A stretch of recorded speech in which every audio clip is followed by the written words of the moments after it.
Assalamualaikum warahmatullahi wabarakatuh. Nama saya Dimas Jaya Bimantio dari Pendidikan Geografi Universitas Muhammadiyah Profesor Dr. Hamka. Di sini saya akan menjelaskan sebuah materi yang berjudul penyandang disabilitas. Mungkin dari kalian semua udah pernah bertemu atau dari sanak saudara atau teman-teman kalian yang menyandang disabilitas. Tapi dari kalian semua ada yang tahu tidak apa itu penyandang disabilitas dan jenis-jenisnya dari penyandang disabilitas ini apa saja? Kalau belum tahu, mari simak video dan materi dari saya.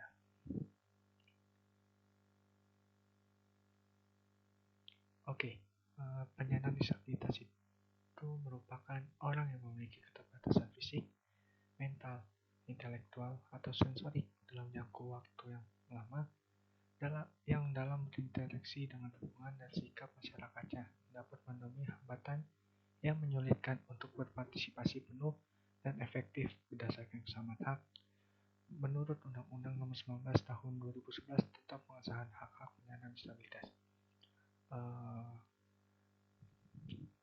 Dan menurut beberapa sumber yang saya telah baca, pengertian disabilitas ini ada beberapa pengertian disabilitas. Yang pertama ini dari resolusi PBB nomor 61/16 tanggal 13 Desember 2006,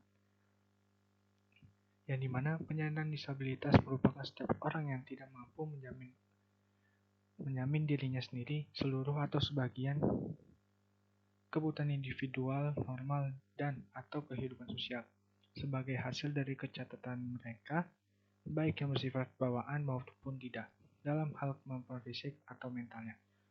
Selanjutnya ini ada pengertian disabilitas dari Undang-Undang Nomor 39 Tahun 1999 tentang hak asasi manusia, yang dijelaskan penyandang disabilitas merupakan kelompok masyarakat rentan yang berhak memperoleh perlakuan dan perlindungan lebih berkenaan dengan kekhususannya. Selanjutnya ini ada Undang-Undang Nomor 11 Tahun 2009 tentang kesejahteraan sosial, yang dimana penyandang disabilitas digolongkan sebagai bagian dari masyarakat yang memiliki kehidupan yang tidak layak secara kemanusiaan dan memiliki kriteria masalah sosial. Dan yang terakhir ini ada Undang-Undang Nomor 4 Tahun 1997 tentang penyandang cacat atau disabilitas. Dalam undang-undang tersebut menjelaskan bahwa penyandang cacat atau disabilitas adalah setiap orang yang mempunyai kelainan fisik dan atau mental yang dapat mengganggu atau merupakan rintangan dan hambatan baginya untuk melakukan secara selayaknya, yang terdiri dari penyandang cacat fisik, cacat mental, dan penyandang cacat fisik dan mental. Selanjutnya ada ragam-ragam disabilitas. Yang pertama ini ada disabilitas fisik, disabilitas intelektual, disabilitas mental, dan disabilitas sensorik. Untuk penjelasannya ada di slide selanjutnya. Mari kita bahas. Yang pertama ini ada disabilitas fisik. Menurut Undang-Undang Nomor 8 Tahun 2016, penyandang disabilitas fisik merupakan orang yang mengalami penurunan mobilitas atau daya tahan tubuh yang mempengaruhi sistem otot, pernapasan, atau saraf, serta gangguan dalam beraktivitas. Disabilitas fisik ini dapat terdiri dari paraplegia, cerebral palsy atau CP, dan dwarfisme. Apa sih yang dimaksud paraplegia, cerebral palsy, dan dwarfisme? Paraplegia adalah hilangnya kemampuan pada anggota tubuh bagian bawah seperti kaki dan pinggul, yang biasanya karena faktor genetik atau sumsum tulang belakang. Cerebral palsy atau CP Biasanya disebabkan oleh kerusakan otak jika berkembang sebelum atau sesudah lahir. Merupakan kelainan yang terjadi pada jaringan syaraf dan otak mengontrol gerakan, kecepatan belajar, perasaan, dan kemampuan berpikir. Dan dwarfisme adalah orang yang mengalami pertumbuhan tulang tidak normal yang disebabkan oleh faktor genetik atau medis.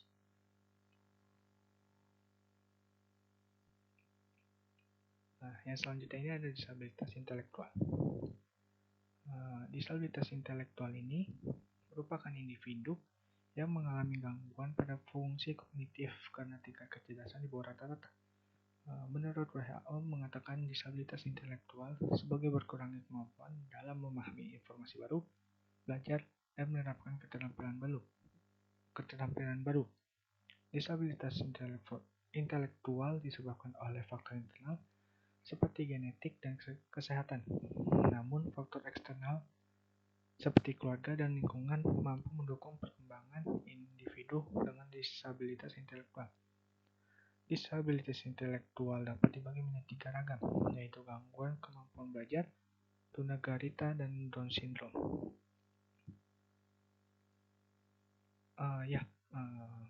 Untuk disabilitas intelektual ini, saya mengambil contoh dari tokoh-tokoh kartun seperti Nobita. Siapa sih yang tidak mengenal Nobita? Dalam film kartun Doraemon, yang digambarkan sebagai anak yang sangat sulit dan malas belajar.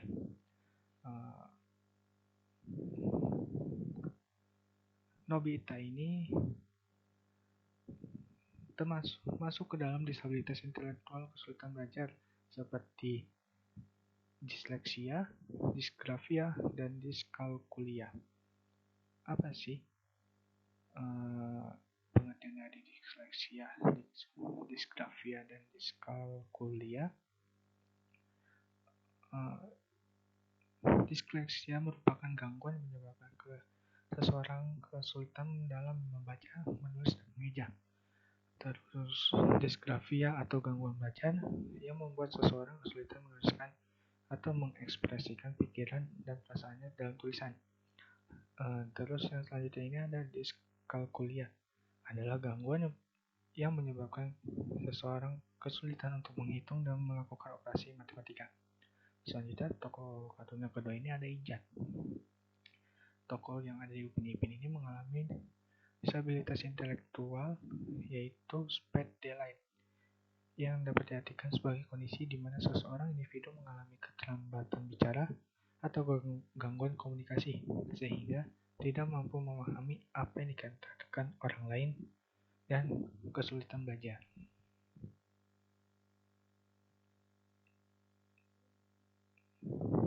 Ya, selanjutnya ada disabilitas mental. Disabilitas yang paling jarang dikenali masyarakat yaitu disabilitas mental. Disabilitas mental merupakan individu yang mengalami gangguan pada pola pikir, emosi, dan perilaku sehingga adanya keterbatasan dalam melaksanakan kegiatan sehari-hari. Disabilitas mental ini terdiri dari disabilitas psikososial dan disabilitas perkembangan. Disabilitas psikososial biasanya dikenal dengan ODGJ atau orang dengan gangguan jiwa atau OMDK, orang dengan masalah kejiwaan. Sedangkan disabilitas perkembangan merupakan individu yang mengalami gangguan pada perkembangan dalam kemampuan untuk berinteraksi sosial. Contoh yang disabilitas perkembangan yaitu autisme dan ADHD. Tunalaras juga masuk pada kategori penyandang disabilitas mental dikarenakan terganggunya emosi pada individu yang mempengaruhi individu kurang dapat menyesuaikan diri dengan baik terhadap lingkungan keluarga, sekolah, dan masyarakat. Selanjutnya ada disabilitas sensorik yang mengacu pada individu dengan fungsi sensorik yang terbatas, seperti penglihatan dan pendengaran. Hal ini biasanya disebabkan oleh faktor genetik atau usia, kecelakaan, cedera, dan kesehatan atau penyakit serius. Ada 2 kelompok disabilitas sensorik, disabilitas pendengaran dan disabilitas penglihatan. Disabilitas pendengaran adalah individu yang mengalami gangguan pendengaran dengan keterbatasan pendengaran. Disabilitas pendengaran biasanya disebut dengan tuli atau tunarungu.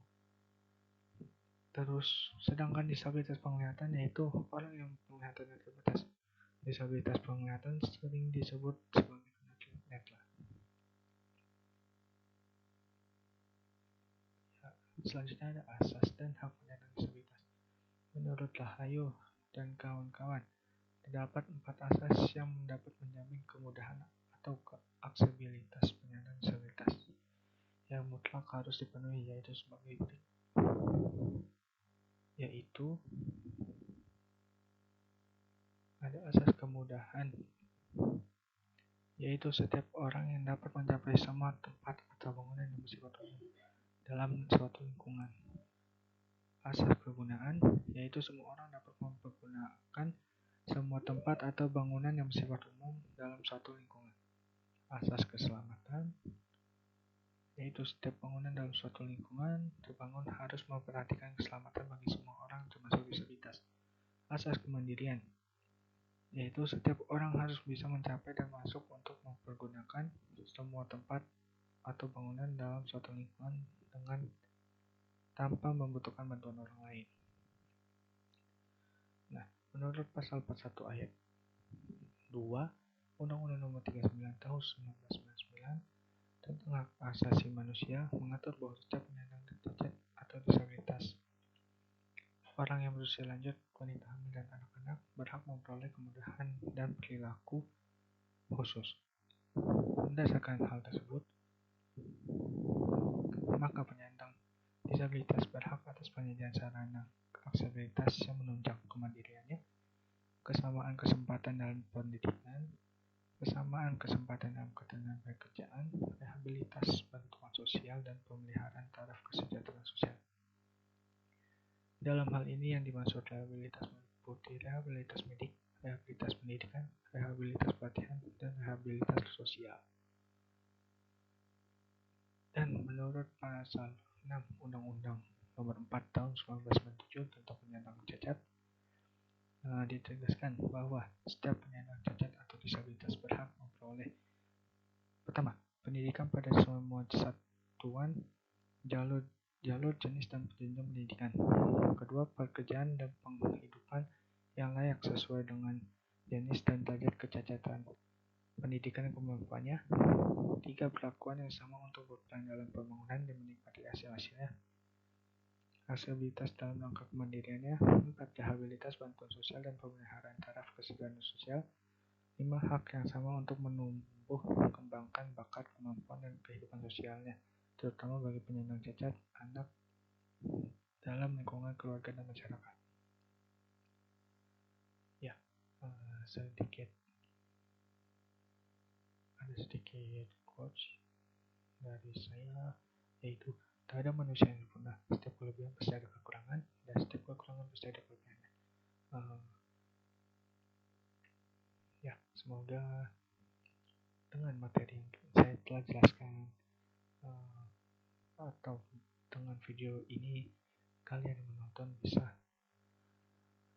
lebih memahami tentang orang yang mengalami penyandang disabilitas. Dari saya cukup, kurang lebihnya mohon maaf. Assalamualaikum warahmatullahi wabarakatuh.